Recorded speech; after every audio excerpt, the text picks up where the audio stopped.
Ibu bapak saudara dikasihi Tuhan, unik Hagai Institute ini sebuah pelayanan yang unik. Tidak ada duanya di dunia. Orang nggak bisa mengajukan diri untuk bisa ikut, betul tidak? Kalau nggak dipilih, nggak dipanggil, nggak mungkin. Nah itu sebabnya kalau kita ada di sini itu satu anugerah yang luar biasa. Amin. Baik, kita akan belajar sekarang. 2 bulan yang lalu saudara, saya dimarahi oleh banyak gereja dan banyak pendeta dalam sebuah acara misi. Begini ceritanya, saya itu sudah jengkel betul dengan konsep misi yang ada. Saya nggak tahu saudara pernah jengkel juga tidak. Begini kalimat yang saya katakan pada pertemuan itu. Sudahlah gini aja. Untuk bicara misi dan penginjilan, kita ini kurang apa? Betul tidak? Orang-orang ahli kita datangkan yang bergerak di bidang misi, seminar-seminar, semua prinsip, semua teori, semua buku, semua fasilitas yang kita pernah terima, bukan cuma dari Hagai, tapi dari banyak. Ini bicara soal penginjilan, penyelamatan jiwa-jiwa, kurang apa lagi? Tapi kenapa kita itu nggak maju-maju? Maaf ya saudara, ini yang buat mereka marah. Dan saya ingin katakan kepada saudara hari ini, kalau kita tidak mau belajar kepada setan dalam memenangkan jiwa, kita akan gagal. Nah itu ada yang marah. Mari saya tanya begini, menurut saudara, narkoba dengan Injil mana yang lebih laku? Lah jawab baik-baik, ini fakta. Lu betul tidak? Pornografi dengan Injil mana lebih laku? Lu serius? Betul, lu ayo jawab, saya tanya ini kok. Nah, yang lebih celaka lagi begini, narkoba itu nggak pernah pasang iklan, betul? Narkoba itu tidak pernah punya training.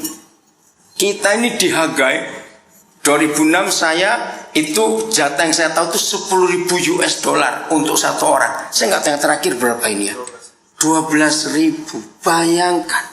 Nah, narkoba itu nggak punya sekolah, nggak punya training, nggak punya tempat pelatihan, nggak pasang iklan, harganya mahal.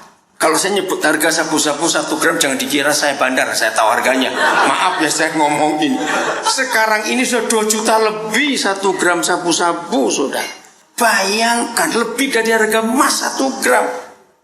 Terus dampaknya mengerikan. Coba kita hitung. Harga mahal, dampak mengerikan, tidak pakai iklan, tidak punya training, yang ketangkap begitu banyak, yang mati pun gak sedikit. Kenapa mereka bisa menang? Nah kita ini punya training. Injil itu gratis. Dan dampaknya kalau orang menerima Injil bisa tahu. Terus kita ini pasang iklan di mana-mana. Ngerti gak saya maksud ini saudara? Dan yang kita punya tidak laku. Maka saya bilang sudahlah, belajar aja kepada setan dah, capek kita ini. Saudara marah atau setuju? Saya nggak tahu nih. Berarti pendeta yang salah. Mereka marah saya. Wah, saya dikatai sesat macam-macam. Oke. Karena ini fakta. Betul tidak? Mari kita buka Yohanes 17. Ayat yang ke-20. Yohanes 17 ayat yang ke-20. Di PowerPoint ada tidak? Ada di PowerPoint? Baca nih. Nggak ada? Ya, nggak ada Alkitab bagaimana ini? Oke, saya minta salah seorang baca ayat itu. Yohanes 17 ayat 20. Masih ada banyak kursi kosong. Kenapa ibu bapak nggak duduk aja? Yuk, duduk aja yuk. Ayo Pak Matias ini. Itu masih banyak kursi kosong. Ibu, ya silakan. Bapak siapa lagi? Ayo, saya ingin semua kita kalau belajar duduk itu lebih baik. Ayo. Sudah Yohanes 17 ayat 20 yang ada Alkitab, tolong dibaca salah seorang. Dan bukan untuk mereka ini saja aku berdoa, ya, tapi juga untuk orang-orang yang percaya kepadaku oleh pemberitaan mereka. Coba tambahkan kata akan di kata ini. Dan juga untuk orang-orang yang akan percaya kepadaku oleh pemberitaan mereka. Ada beda. Saya tanya, bahasa Inggris beda ya? Ada akan ya? Oke. Coba bacakan Pak bahasa Inggrisnya supaya kita tahu. My prayer is not for them alone. I pray also for those who yeah, in me through their message. Saudara, begini. Menurut saudara, doa Tuhan Yesus ini yang sudah didoakan kira-kira 2000 tahun yang lalu, sudah dia amenkan atau belum? Ngerti pertanyaannya? Ayo, baca lagi ayat itu. Ngerti kata amin kan berhenti? Ya, oke, kalau gitu saya tanya. Menurut saudara doa Tuhan Yesus ini sudah diamenkan, sudah berhenti atau belum? Ayo, nggak usah ragu-ragu. Salah pun nggak akan dihukum. Cepat. Sudah atau belum diamenkan? Sudah berhenti atau belum? Belum. Kenapa belum? Kalau saudara bisa jawab, ini masalahnya. Kenapa Tuhan Yesus belum stop doa ini? Berarti sampai hari ini dia masih berdoa yang sama itu enggak? Masih. Oke, kenapa? Ayo jawab. Bukan ayat 21-nya, ayat 20 saja. Karena pemberitaan itu masih tetap berjalan. Kurang tepat. Bukan karena pemberitaan masih berjalan, kurang tepat. Esensinya bukan di pemberitaan. Nah, karena masih banyak yang belum percaya dia. Itu esensinya. Bukan soal pemberitaannya. Betul tidak? Kan itu tujuan dia datang. Supaya semua orang diselamatkan. Kan begitu. Nah, metode apa sih yang kita kurang untuk penginjilan? Di luar Hagai ini ada banyak lembaga penginjilan yang hebat-hebat, saudara. Aduh, betul tidak? Ini sedih. Nah, lihat. Bukan untuk mereka ini saja aku berdoa. Mereka itu siapa? Kita. Tapi juga untuk mereka yang akan percaya kepadaku. Lalu penekanannya di kalimat terakhir. Bagaimana mereka bisa percaya kepada Yesus? Karena pemberitaan kita. Apa kita nggak kasihan dia? Doa sudah 2000 tahun belum selesai. Ayo, siapa yang pernah kecewa doa 3 bulan gak dijawab marah-marah? Ini 2000 tahun, bayangkan. Oke. Seringkali gereja membuat doa puasa. Nah, tiap kali ada orang puasa, saya itu tanya, kamu itu puasa untuk apa? 90% jawabannya, ya untuk cari kehendak Tuhan. Maaf, itu salah. Tolong hamba-hamba Tuhan, puasa itu bukan untuk cari kehendak Tuhan. Kenapa? Kehendak Tuhan itu gak usah dipuasain, sebab sudah ditulis di Alkitab. Ngapain dipuasain lagi? Jadi jawabannya kalau sudah ditulis di Alkitab, terus kita gak puasa, suruh ngapain kehendak Tuhan itu? Lakukan. Catat ya. Di seluruh Alkitab, dari Kejadian sampai Wahyu, hanya ada 1 ayat yang mengatakan apa itu kehendak Tuhan. Cuma 1, bukan 2, bukan 3. Aneh. Kalau cuma 1 saja gereja nggak tahu, itu kan keterlaluan. Di mana? 1 Timotius 2:4. 1 Timotius 2:4. Nah, tidak ada kehendak Tuhan lain. Maaf, yang hobinya bangun gedung gereja, bertobatlah hari ini, saudara. Karena itu bukan perintah Tuhan Yesus. Cari sampai robek di Alkitab, saudara. Ada nggak ayat yang menulis bangunkan gedung untuk aku? Nggak ada. Itu baru 1. Juga bangunkan sekolah teologi untuk aku. Itu juga nggak ada di Alkitab. Kok nggak amin sih? Amin. Gemes betul. Jadi begini, ayo kita hitung. Ternyata 83% yang dilakukan gereja sekarang ini itu tidak ada di Alkitab. Jadi gereja hanya melakukan 17% yang tercatat. Nah, ini kan jadi salah semua. Sedih betul melihat ini. Saudara perhatikan. Salah seorang silakan baca 1 Timotius 2:4. Dari belakang saya jawab, boleh siapa aja? Ayo, siapa aja? Yang menghendaki ya, supaya semua orang diselamatkan dan memperoleh pengetahuan akan kebenaran. Coba ganti kata pengetahuan jadi pengenalan. Baca lagi Pak Yusuf. Pak ganti kata pengenalannya.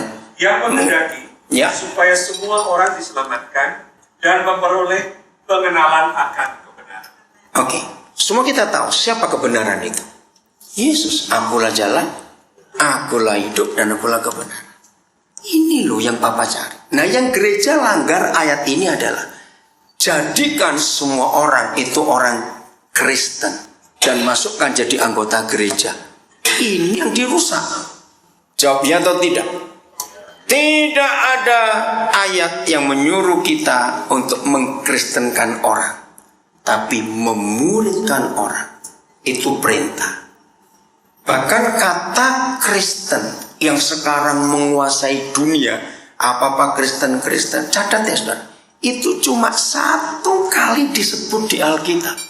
1 kali di Kisah Rasul 11. Dan celakanya lagi, kata Kristen itu keluar dari mulut orang kafir, orang Roma, yang artinya ejekan. Jadi kata Kristen gak pernah keluar dari mulut Tuhan Yesus. Nah, mengapa yang kata ejekan itu jadi dominan, jadi trademark? Ini kesalahan. Kata yang dominan di Kisah Rasul, yang adalah blueprintnya gereja, itu kata murid, saudara. Setuju tidak saya ngomongin? Dan memang itu. Karena murid diganti Kristen, maka rusaklah Injil sampai hari ini. Dan kita harus mengembalikan kebenaran adalah kebenaran yang selama ini gereja buat, yang salah jadi benar. Orang berlomba-lomba membangun gedung gereja, orang berlomba-lomba bersekolah teologi, itu merusak. Saya ulangi lagi, demi visinya yang dahsyat, setan harus menyebarkan dosa kemana-mana. Itu visi setan bukan? Lalu saya jawab, tanya iya atau tidak? Tapi setan gak pernah punya sekolah dosa, tapi dosa laku. Demi visinya, gereja harus menyebarkan Injil, dan gereja punya sekolah Injil. Mahal-mahal lagi bayarnya sekarang. Setuju saya ngomong ini? Kenapa yang gak punya sekolah berhasil, yang punya sekolah gagal? Tutup saja semua sekolah teologi. Ini yang merusak. Nah, kok diem? Betul, itu merusak, saudara. Karena itu doktrin yang dipelajari, bukan kebenaran. Masing-masing sekolah teologi itu pasti punya doktrin. Dan doktrin itu yang merusak kebenaran. Sebab doktrin itu buatan manusia. Saya mau buktikan. Seandainya kita duduk, ini berapa orang yang diundang hari saya nggak tahu. 80 orang, oke. Percayakah saudara kalau kita 80 orang ini memutuskan 2 bulan ke depan kita nggak boleh bertemu siapa-siapa, dan masing-masing kita membaca Alkitab dengan cara kita, dengan motivasi kita, dengan ide-ide kita, nggak boleh diganggu oleh siapa, sendiri bongkar Alkitab. Percaya tidak, 2 bulan kemudian waktu kita kumpul akan keluar 80 doktrin baru. Lu jawab iya atau tidak? Nah, itu namanya doktrin. Kebenaran itu bukan dogma dan bukan doktrin. The truth is truth. Semua kata doktrin itu akal-akalan manusia, dan ini yang merusak. Maka itu kalau saudara nekat mau sekolah teologi, harusnya masuk semua sekolah teologi di dunia, baru akan ketemu kebenaran. Karena masing-masing itu kalau dipaksakan jadi seperti pasal. Nah, bagaimana hanya satu keping dari ribuan pasal berkata ini paling benar? Kan goblok betul itu orang. Loh, kok nggak amin? Amin. Bahkan kata teologi sendiri itu merusak. Theo itu Tuhan, pribadi yang absolut, dilogikakan. Kan gobloknya yang buat itu. Katakan amin, gak usah ragu-ragu. Loh, betul tidak saya ngomong? Teologi itu kalimat yang 1000% salah. Logi itu pelajaran. Kalau biologi boleh, geologi boleh, psikologi boleh, dan logi-logi yang lain. Tapi teo tidak bisa. Renungkan itu. Dan gereja harus berani merombak yang salah dan kembali kepada kebenaran. Kok nggak amin lagi saya ini? Amin. Ini kesalahan para teolog yang merusak kebenaran. Karena masing-masing ngotot dengan doktrinnya, dan hancur sampai hari ini. Saya ulangi lagi, setan tidak pernah buat sekolah dosa, tapi dosa laku. Gereja buat sekolah Injil, tapi Injil tidak laku. Kalau kita nggak berani merubah, kenapa kalau manajemen dunia punya prinsip out of the box? Ada dengar kata itu? Itu sebuah fakta. Bahwa selama orang itu terkotak di pikirannya sendiri, nggak keluar dari kotak itu, maka dia nggak akan terima kemajuan. Dan satu-satunya fakta yang tidak pernah berubah dan gak pernah ngalami inovasi itu cuma agama. Katakan amin. Amin. Semua ngalami revolusi, inovasi, perubahan. Betul tidak? Apa saja. Dunia medis luar biasa mengalami perubahan. Makanan mengalami perubahan, model, teknologi berubah semua, tidak maju, tidak. Tapi yang nggak boleh berubah itu agama, dan itulah doktrin. Jadi sebetulnya Tuhan kita itu benci dengan agama. Maka itu yang dicari oleh Bapa di surga adalah mengenal Dia, bukan mengetahui tentang Dia.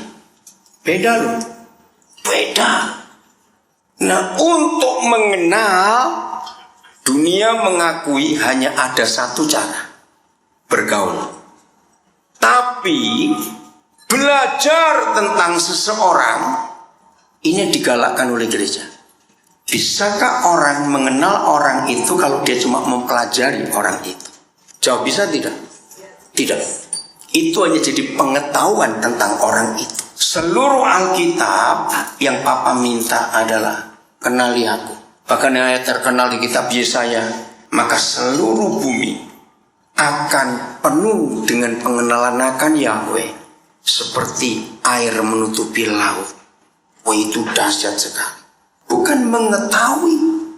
Dan apa yang terjadi di Yesaya 11 setelah kalimat itu diucapkan?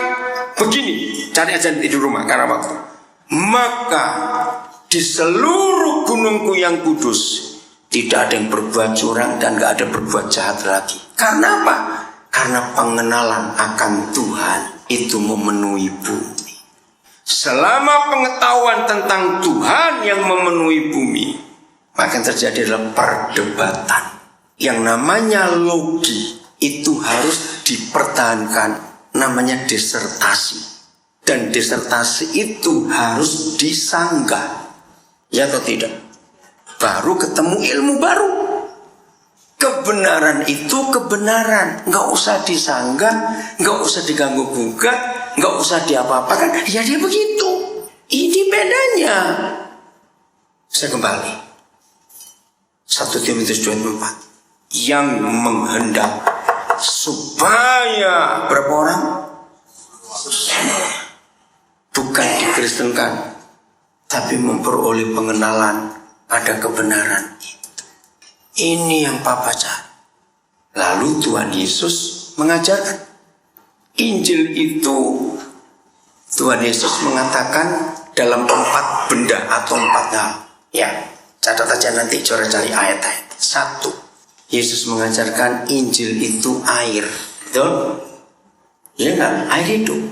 Pertanyaannya, adakah manusia yang gak butuh air? Tidak ada. Kedua, ini berkata Injil itu terang. Betul tidak? Hanya petapa yang gak butuh terang. Tahu petapa yang gak betapa di gua-gua itu. Manusia normal pasti butuh terang. Nomor 3, pertama Injil itu air, kedua terang, ketiga Injil itu garam dunia. Tidak semua orang butuh gula, tapi semua hidup butuh garam. Betul? Mas ingat cerita-cerita di desa-desa? Sapi-sapi, kambing-kambing suka masuk dapur karena makan garam, cari garam. Aneh. Yang gak pernah tinggal di desa gak tahu. Ada yang pernah tinggal di desa gak waktu masih kecil?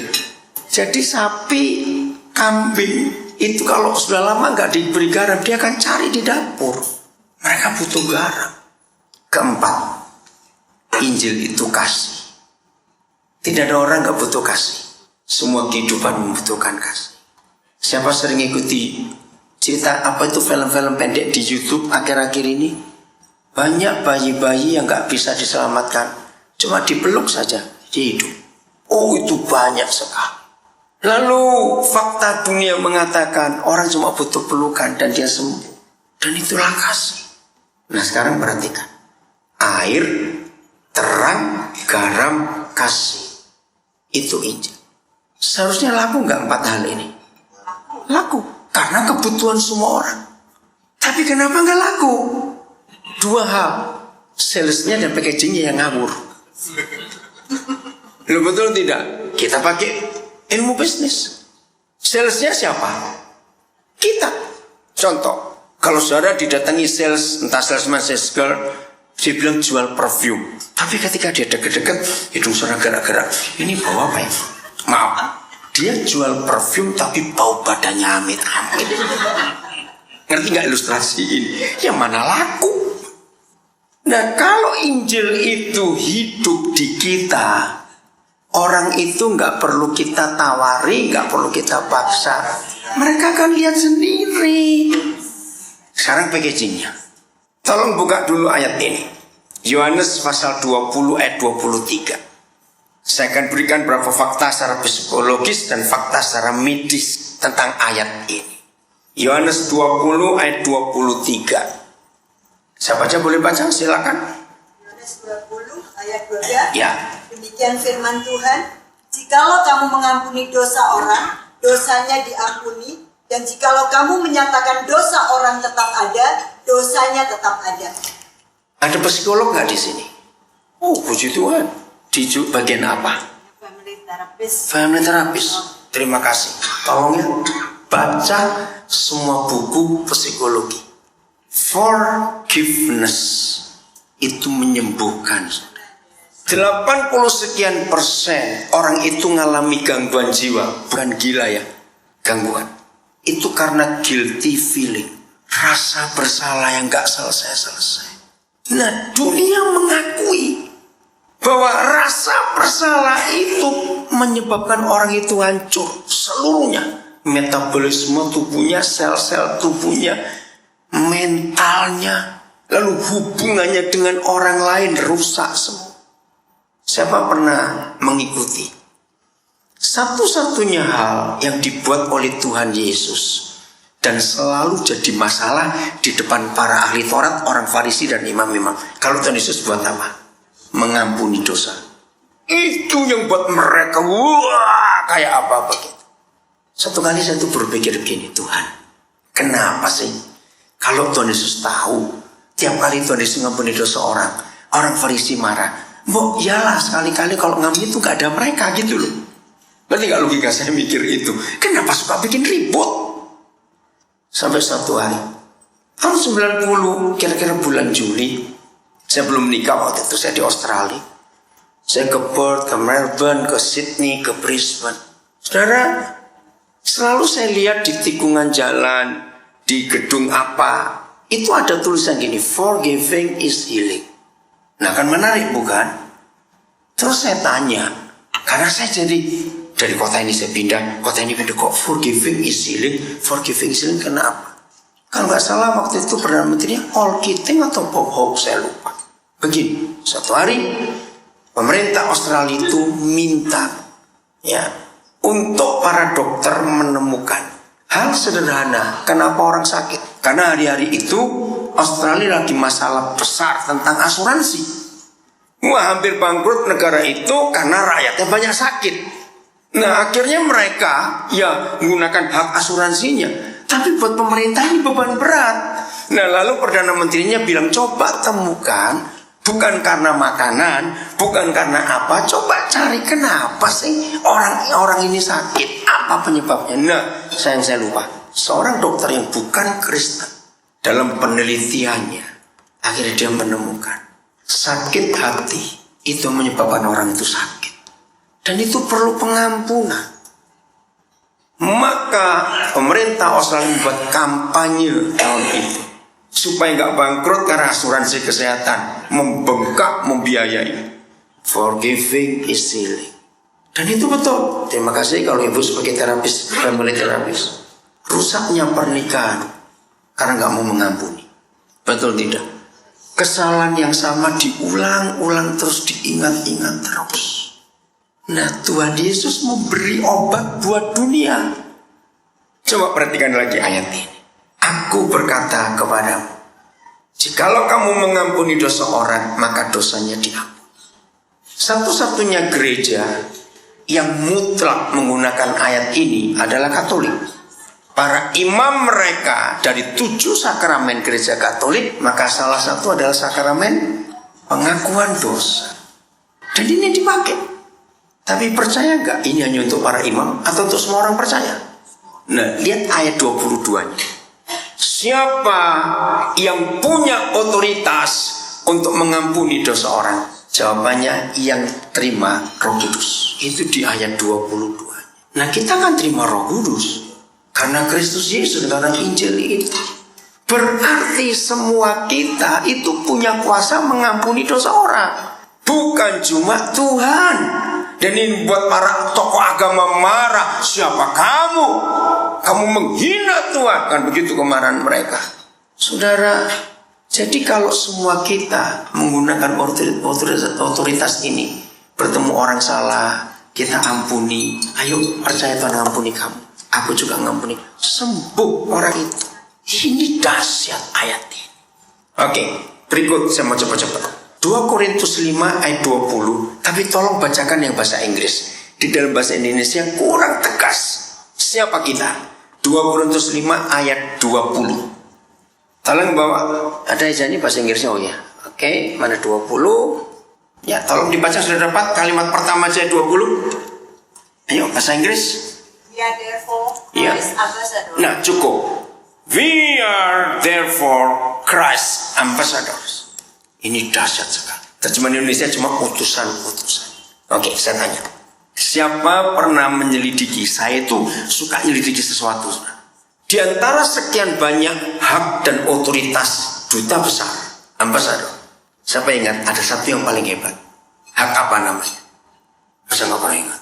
Ingat Julian Assange yang masih sembunyi di kedutaan? Lalu kita lihat Snowden, anak muda itu masih sembunyi di kedutaan juga. Hak apa itu? Kekebalan diplomatik, immunity. Saudara, ternyata dunia mempunyai hukum tentang duta besar yang punya kekebalan diplomatik itu gara-gara ayat ini. Literatur tertua di dunia yang menulis tentang hak seorang duta besar yang boleh melindungi penjahat itu ayat ini. Ini luar biasa. Jadi kita sini siapa? Ayo jangan ragu, kita ini siapa? Duta besar, ambasador. Apa bedanya dengan camat? Oh jauh. Oke. Pertanyaan penting. Saya akan cepat. 3. Posisi otoritas duta besar itu selevel dengan siapa? Negara yang diwakili. Maka itu dalam hukum internasional, seorang duta besar tidak boleh diterima oleh wakil presiden. Itu penghinaan. Kalau pas hari penyerahan ada kalimat bagus, saya nggak tahu saudara pernah perhatikan nggak? Penyerahan surat berkuasa penuh, itu kata dahsyat. Ngerti nggak kata itu? Penyerahan surat berkuasa penuh. Nah, seandainya hari yang ditentukan presiden nggak hadir, maka penyerahan surat ditunda. Tidak boleh diterima oleh wakil. Sebab duta besar ini selevel dengan kepala negara yang diwakili. Merinding saya. Sadarkah saudara? Kalau saya sadar, saya tanya saudara. Sadarkah saudara? Otoritas yang saudara punya itu selevel dengan pencipta alam semesta yang kita wakili. Lu kok nggak berubah wajahnya? Diam saya. Betul, ini dahsyat sekali. Nomor 2. Saya sering ke KBRI Washington DC karena sering ada kebaktian di situ. Di antara semua gedung KBRI dari beberapa negara yang saya pernah kunjungi, saya paling kagum dengan KBRI Washington DC. Megah, mewah, bangunan kuno. Yang beli itu saya zamannya Pak Karno dulu.